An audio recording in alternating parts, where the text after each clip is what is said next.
네, 안녕하세요. 한다 주식 TV입니다. 11월 29일 월요일 밤에 준비한 이 글로벌 금융시장 시황을 한번 체크해보는 영상이 되겠습니다.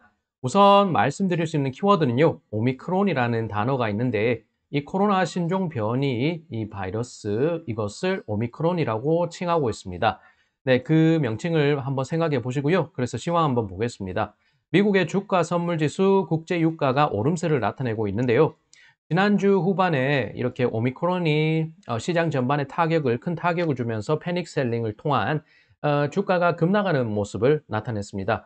그런데 이렇게 월요일 주 초반 새롭게 시작하는 월요일 장에서 미국의 주가 선물 지수와 국제 유가 오름세가 나타나고 있는 모습인데요. 네, 트레이더들은 코로나 신종 변이인 오미크론에 대한 평가에 나선 모습이라는 이 블룸버그 통신의 평가였습니다. 지난 금요일 대량 매도세가 나왔고 이 투자자들은 오미크론이 야기할 이 리스크를 평가하는 모습을 나타내고 있습니다. 네, 미국 측 금리는 지난주 후반에 급락하는 흐름을 나타냈지만요. 지금은 금리가 상승하고 전환이 됐으며 달러 가치는 반등세로 전환됐습니다. 아시아 주식 시장에서는요. 이날 하락을 나타내면서 전반적인 장세 오미크론을 통한 이 변동성 확대 장세가 이어졌습니다. 네, 관련된 내용에서는요, 29일 월요일 장에서 미국 유럽 주식시장이 오름세를 나타내고 있다는 시황 뉴스였습니다. 그 다음에 지난주 후반 패닉에서 좀 벗어나는 모습을 보이는 시장 분위기지만요, 여전히 변동성이 남아있기 때문에 마음을 놓고 시장이 안정을 찾았다. 뭐 안심할 수는 없겠습니다. 아시아 주식은요, 약세장을 나타냈던 월요일 장이었습니다. 그렇지만 지난주 금요일보다는 낙폭을 상당히 줄였던 모습을 확인할 수가 있습니다. 네, 이 부분을 보면요. 코스피 지수의 이 30분 기준한 움직임을 제가 표로 붙인 것인데요. 오전장에서 11시 30분 기준 했을 때 0.39% 하락하던 코스피 지수였습니다. 그런데 오후 2시부터 2시 30분까지 무슨 일이 있었는지 0.48% 하락하던 것이 1.01%로 0.5%포인트 이상 낙폭을 키웠는데요. 이것은 단계적 일상 회복 2단계 유보 소식이 나오면서 시장이 조금 악재로 받아들인 것입니다. 그래서 주가는 낙폭을 다시 키운 것이고요. 그리고 문재인 대통령은 단계적 일상 회복 후퇴는 안 된다. 다만 2단계 전환은 유보해야 된다. 그런 입장이 발표됐습니다. 한 달 만에 정지된 일상 회복. 이 문재인 대통령은 이 부스터샷을 맞아야지 접종이 완료된다. 그렇게 밝혔다고 하는데요. 그다음 니케이, 일본 니케이 225 지수 같은 경우도 낙폭을 줄여가면서 보합 수준까지 올랐던 오전 장세. 그렇지만 여기 점심시간에 뭔가 무슨 일이 있었다는 걸 한번 보실 수가 있는데요. 악재가 출현했습니다. 그러면서 만회했던 부분을 다시 낙폭을 확대하면서 상당히 부진하게 1.63%나 하락을 하면서 마무리했습니다. 네, 코로나 관련한 당국 대응 발표가 나왔는데요. 일본 주가 지수도 이것을 악재로 해석을 하면서 낙폭을 더욱 확대했던 오후 장세였습니다. 그래서 일본의 오미크론 대응해서 그런 차원에서 모든 외국인들의 입국을 금지하겠다. 여기 총리도 나와 있고요. 일본의 내일부터 30일부터 보게 되면 발효가 되는 모든 외국인 입국 금지가 발표됐습니다. 이 소식을 기점으로 해서 주가는 이 니케이 225 지수는 낙폭을 굉장히 확대했고 1.5% 이상이 되는 낙폭을 기록했습니다. 우리나라 같은 경우는요, 이 2억 원 기획재정부 기재부 1차관 같은 경우가 기재부 당국자로 나와서 금융 변동성을 확대하는 것이 우려되기 때문에 24시간 감시 체제를 준비하겠다 그렇게 밝혔습니다. 이렇게 당국자의 구두 개입이 나오면서요, 시장은 어느 정도 안정을 찾았지만 그 오전에는 그렇게 좋은 호재로 된 반면에 오후에서는 문재인 대통령을 중심으로 해서 이 코로나 관련한 발표가 나오면서 낙폭 줄였던 것을 다 반납하고 낙폭을 확대했던 이제 코스피 지수였습니다. 네, 주요국 당국자 대응을 수시로 주목할 시장이 될 것 같은데요. 이렇게 우리나라, 일본을 비롯해서 뭐 그 밖에 다른 나라들 역시도 이 오미크론이라는 이 악재를 맞아서 어떤 대응을 할지에 대해서 차근차근 지속적으로 관련 뉴스가 나올 것 같습니다. 캐나다도 오미크론, 그 다음에 알파, 베타, 델타, 감마 변이 다 품고 진화한 오미크론. 그 다음에 오미크론은 전파력이 델타의 5배이다. 그러면서 시장 내 공포감을 야기시키고 확산시킬 수 있는 관련 뉴스들이 지속해서 나오고 있는 최근 흐름이고요. 신종 변이 오미크론 관련한 불확실성이 확대되는 가운데 금융시장에서는 이 불확실성에 대해서 어떤 방향성을 파악할 수 없기 때문에 관망하는 분위기로 흘러갔던 월요일 장세가 아닌가 싶습니다. 중국 본토 쪽은 조금 특이한 양상이 나왔는데요. 상하이 종합지수가 0.04% 약보합 수준, 선전 성분지수는 0.2% 상승, 상업판 지수가 1%의 어느 정도 상승폭을 확대하는 모습을 나타냈습니다. 네, 애초부터 코로나 방역에 철저하게 나섰던 이 중국 본토 같은 경우는 다른 글로벌 주식시장과는 좀 차별화된 행보를 나타낸 것으로 해석이 됩니다. 그래서 주요 종목들을 보더라도요, 거래액이 많이 나왔던 상위 15개 종목을 보게 되면은 10개 종목의 주가가 상승을 기록했으며 5개 종목은 하락을 기록했습니다. 마오타이가 2.2% 상승, CATL 3.3% 급등, 종현하이콩이라고 해서 조선해운 관련된 이 업체는 상한가인 10% 상승으로 상한가를 기록했습니다. BYD는 2.3% 상승, 이렇게 우량해 같은 경우는 0.84% 상승, 이런 식으로 갈 수가 있고요. 국내 투자자들도 나름 중국에서는 많이 투자하고 있는 융기실리콘은 0.73% 소폭 상승 기록했습니다. 그 다음 홍콩 쪽은요. 항생지수가 0.92% 하락, 국유기업 지수는 0.88% 하락, 레드칩 지수가 0.26% 상승하면서 혼조세를 나타냈습니다. 홍콩 주식시장은 그래도 외국인들에게 익스포저가 되는 게 이제 노출 정도가 높다 보니까요. 최근에 부진세, 글로벌 주식시장 부진세와 이제 연동된 모습을 나타냈습니다. 당국발 테크주에 대한 규제 악재와 코로나 확산에 따른 투자 심리 위축 등 이런 악재를 복합적으로 흡수를 하면서 최근 홍콩 주식시장 상당히 부진한 모습을 확인할 수가 있습니다.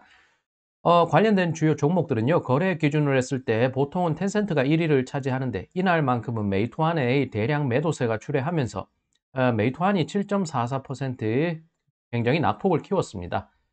텐센트는 0.17% 약보합 수준으로 하락했고요. 알리바바가 0.85% 상승, 쿠아이쇼도 5% 급락했습니다. 다른 징동그룹 1.27% 상승, 샤오미 그룹 같은 경우는 1.78% 상승, 지리자동차 3.64% 하락, 이 바이두 그룹은 바이두 같은 경우는 0.68% 상승, 거래 기준하면 65위에 머물 정도로 홍콩 2차 상장, 그러니까 바이두의 홍콩 종목은 거래가 많이 안 된다. 그렇게 볼 수가 있고요. 바이두 관련한 종목 뉴스를 두 개 한번 붙여봤습니다.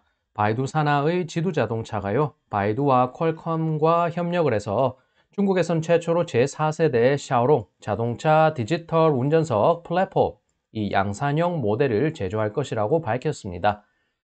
그 다음 소식은요, 바이두 자율주행 사업부인 이 아폴로가 중해달이라는 기업과 고정밀도 위치 추적 솔루션 상품 및 관련 기술 부문에서요, 사업 제휴를 체결한다는 소식 있었습니다.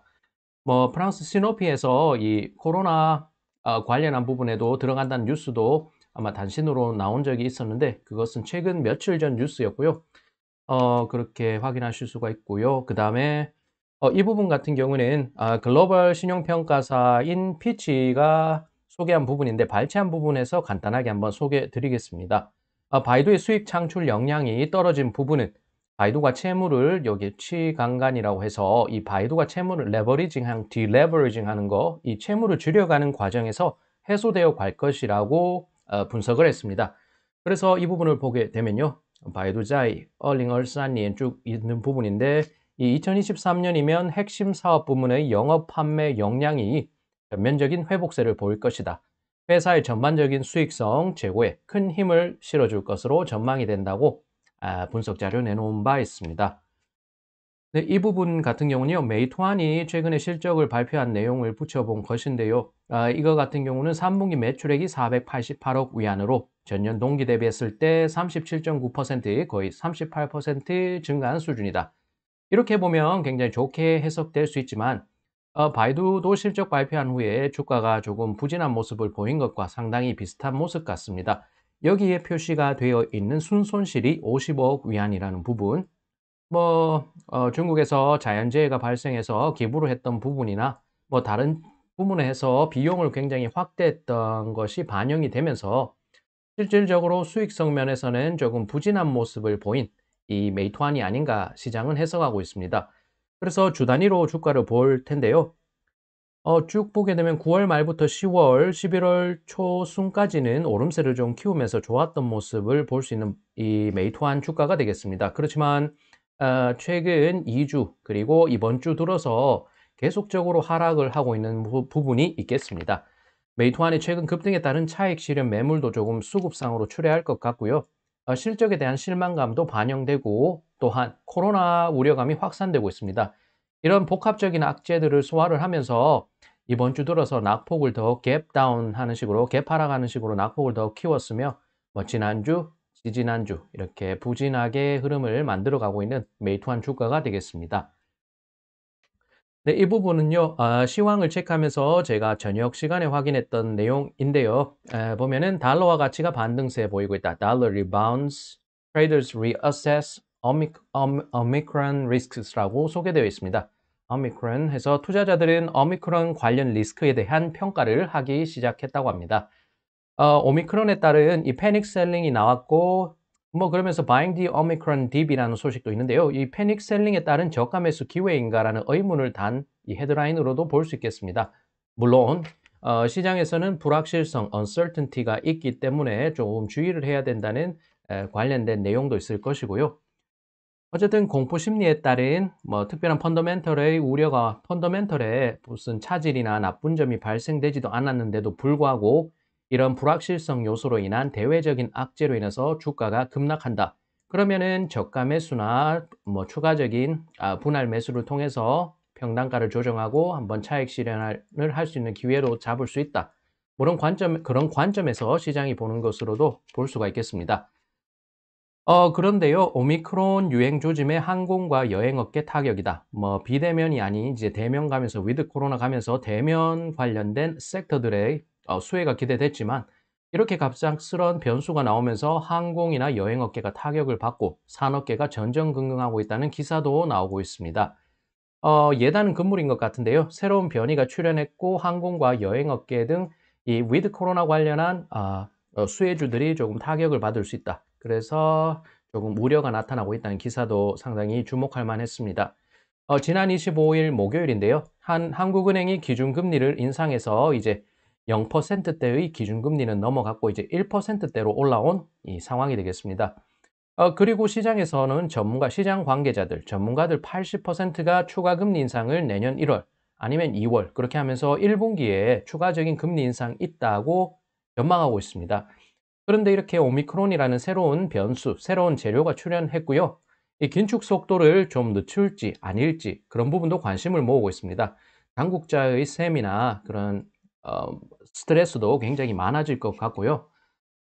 최악의 경우에는 오미크론으로 내년 세계 성장률 0.4%포인트 이상 하락할 수 있다.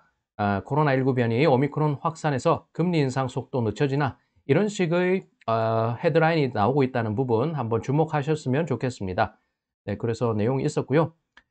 이 자체보다는 이로 인해서 주요국들의 중앙은행에서 은행장들, 중앙은행을 대표하는 혹은 당국자들이 기준금리 인상을 통한 통화정책 정상화 속도를 좀 늦출지 그리고 그 부분 관련해서 시장에다가 힌트를 주면서 소통하려고 할지 시장은 지속해서 그 관련된 이슈를 주목할 것으로 보입니다. 네, 관련된 내용을 쭉 봤고요. 한번 요약을 한번 보겠습니다. 코로나 신종 변이인 오미크론이 나오면서 변동성이 커진 글로벌 금융시장이었습니다. 지난주 후반에 패닉 장세에서는 다소 회복되는 모양이 주 초반에 나오고 있다는 점 한번 드리고요. 한국과 일본의 당국자들 발표를 해서 이 아시아 주식시장, 특히 한국과 일본 주식시장이 낙폭을 확대했습니다. 중국 본토는 견조한 모습, 이미 코로나 방역 관련해서 굉장히 엄격하게 유지를 했기 때문에요. 조금 차별화된 행보 나타냈습니다. 홍콩의 주식 같은 경우도 이 글로벌 투자자들의 노출도가 높기 때문에 상당히 글로벌 주식시장 부진과 연동이 된 모습이 나왔습니다. 글로벌 신용평가사인 피치는요, 바이두가 2023년이면 핵심 사업 역량을 회복해서 그런 회복세를 보일 것이다는 전망을 내놓았습니다. 중국판 배달의 민족으로 불리는 이 메이투안은요, 매출액의 증가세가 3분기에는 38% 정도로 좋았지만 순손실을 55억 위안 기록해서 시장은 좋게 해석하지 않았습니다. 네, 이 신종 변이인 오미크론이 유행할 경우에요, 우리나라 중앙은행인 한국은행이 긴축 속도를 늦출 수 있을지, 어떻게 시장과 소통을 하려는지 한번 주목해서 볼 필요가 있겠습니다. 네, 주요국들은 오미크론 관련해서 어떤 입장 내놓을지도 글로벌 금융시장, 경제 전반에서는 계속적으로 관심을 가지겠습니다. 어쨌든 이 오미크론이 출현했고요. 당분간 이 신종 변이로 인해서 변동성 장세가 나올 수 있겠습니다. 만약에 다만 이 신종 변이가 큰 우려할 수준이 아니다, 그러면은 시장은 언제 그랬냐는 듯 생각을 하면서 안정을 찾아갈 것으로 기대는 되는데요. 어쨌든 불확실한 재료가 나왔기 때문에 시장은 움찔했고 계속적인 변동성 장세를 예상하고 있는 상황입니다. 네, 여기까지 판다 주식 TV였습니다. 네, 이 금융시장 보시는데 조금이라도 도움되는 영상이었으면 하고요. 영상 유익하셨다면 구독과 좋아요 부탁드립니다. 네, 오늘도 시청 감사드리고요. 저는 다음 영상, 짧지만 그래도 도움될 수 있는 영상 준비해서 다음 시간에 찾아뵙겠습니다.